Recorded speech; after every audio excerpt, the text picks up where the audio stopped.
Most people say that I'm very patient with my kids. I mostly don't yell.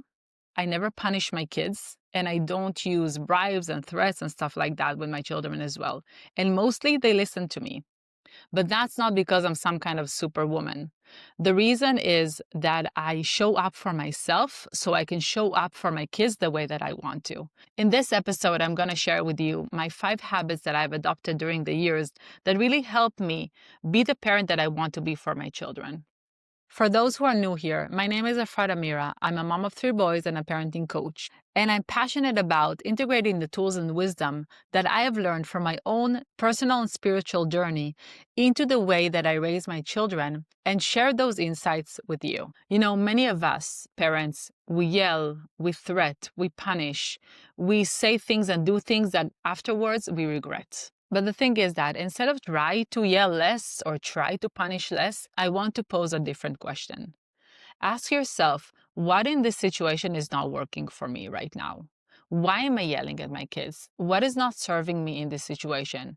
Am I not happy in my life? Am I not satisfied? Am I not grounded? Am I overwhelmed? Am I too stressed? Most likely you're snapping at your children because all of the above is true. So as I said, I'm going to share my 5 habits. The first habit that I want to talk about is that I have regular date nights or day with my husband. Me and my husband make sure that we have time for ourselves alone regularly once a week. And in this time, we talk about what's happening in his life, what's happening in my life, what's happening with the kids, what's happening with the house. We realign ourselves to make sure we're on the same page with everything.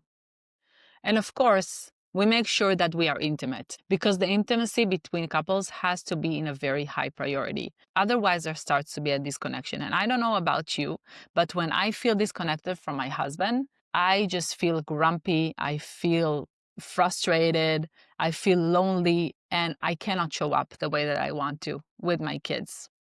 In addition, it really helps us just be on the same page with the way that we parent our children. And if we disagree on something regarding our parenting, this is the time where we bring it up and try to find a solution that works for both of us. So having that regular time with your partner once a week is so important because many times we're so focused on what we can do for our children and we forget that our children benefit the most when us as partners have a good relationship, because that way they get that sense of stability in the house and they learn what it means to be in good partnership and a good relationship with somebody by watching how you are as a couple. And if you are a good couple, then they will not only feel safe in the house, when they grow up, they will have that model and they will create a good relationship for themselves as well. The second habit is that I sit when I eat my meals. Now, this seems very simple, but many parents, they eat their meals standing up between things. They snack, they make food for everybody and then they forget themselves. Now, I know that when you have young kids in the house, it's very hard to sit and eat. And believe me, that was my reality for many years. My youngest is 4.5. So I've had young kids in my house for 10 years in a row without having the ability to really relax while I'm eating. But I did try even then to prioritize giving myself, even if it's 5 minutes, to just sit and eat my meal. It's not only sitting and eating my meal, it's sitting and eating my meal without my phone, with really trying to be present while I'm eating and eat mindfully, trying to taste the food, feeling the texture in my mouth, and really just be present in the moment for 5 minutes. This is something that I learned from the book Woman, Food, God by Janine Roth, where she talks about how just by becoming mindful in her eating, she was able to lose a significant amount of weight that she wasn't able to do before that. So giving yourself 5 minutes just to eat breakfast quietly or eat lunch, even one meal a day quietly, it's such a gift because it just gives you that opportunity to reconnect to yourself and reconnect to the present moment. And just by practicing that over and over again, you will be able to be much more present in your day with your children as well. The third habit that I've adopted is to limit my social media time. Like all of us imperfect humans, I also have the tendency to just get on the social media app and just scroll for hours without noticing that time has passed. And there is nothing wrong with social media. I use social media and I don't want to give it up.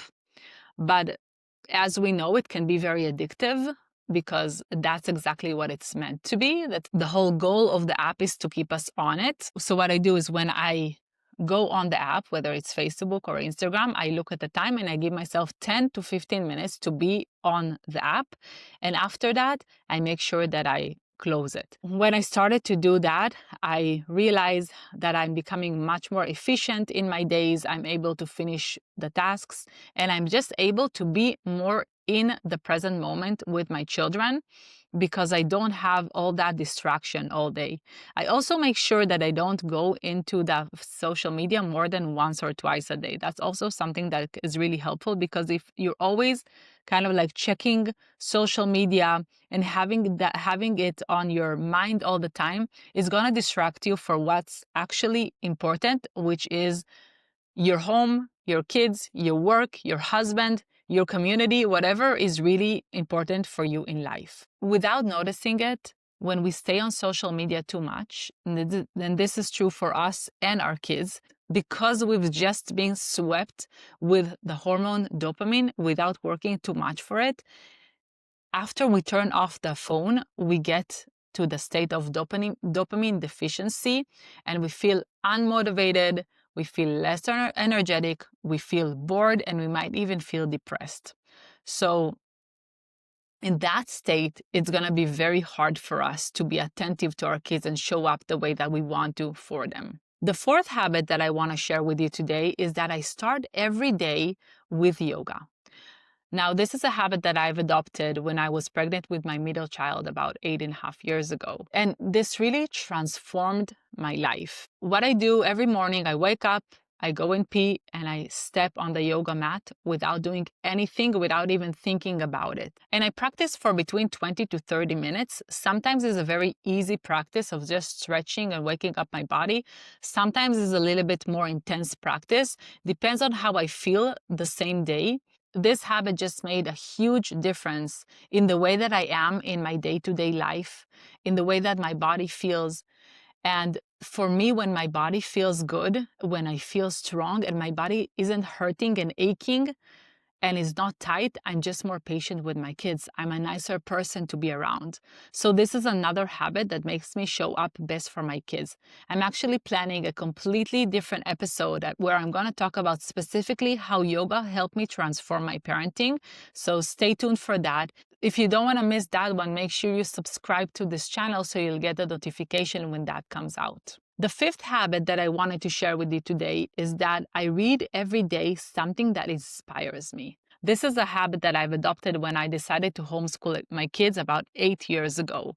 I knew that if I want to homeschool my kids, I needed to be my best self for my children. And one of the ways that helped me to stay inspired in my mission with homeschooling my kids is by reading stuff that inspires me, whether it was parenting books or education books or spiritual books or self-growth books. All those books help me stay on the path of being the parent that I want to be for my children. So I really adopted that habit, and it's literally transformed my life for the better in so many ways. Because when I'm reading, it reassures me and reminds me every day why I'm doing what I'm doing. And although I had and have hard moments with my children, reading books that inspire me remind me the why of why I'm doing what I'm doing, why I'm home with my kids, dealing with all these hard moments by myself. So it gave me a context of what I'm doing. It gave me a reason for what I'm doing. It really inspired me to read these books every day and really strengthened me on my path. Now, I want to end this episode with saying that all these habits that I talked about today, I never do them perfectly. I think that when we are rigid and try to do things perfectly, it puts a lot of stress on what we are doing. And when we add all that stress to the equation, then we're not able to really stick to our habits. When we have grace for ourselves, when we are compassionate with ourselves, and when we fall off the habit and just jump right back to it when we can, then we are able to continue these habits. We don't get stuck on those thoughts of not enoughness and of thinking badly of ourselves because we weren't able to stick to a habit. All the habits that I talked about are habits that I've adopted in the last 10 years of my life, and I've done them imperfectly, but still they have such a big impact on my life. So share with me in the comments, what are some habits that you have that help you show up better for your kids, and what are some habits that you want to start to adopt?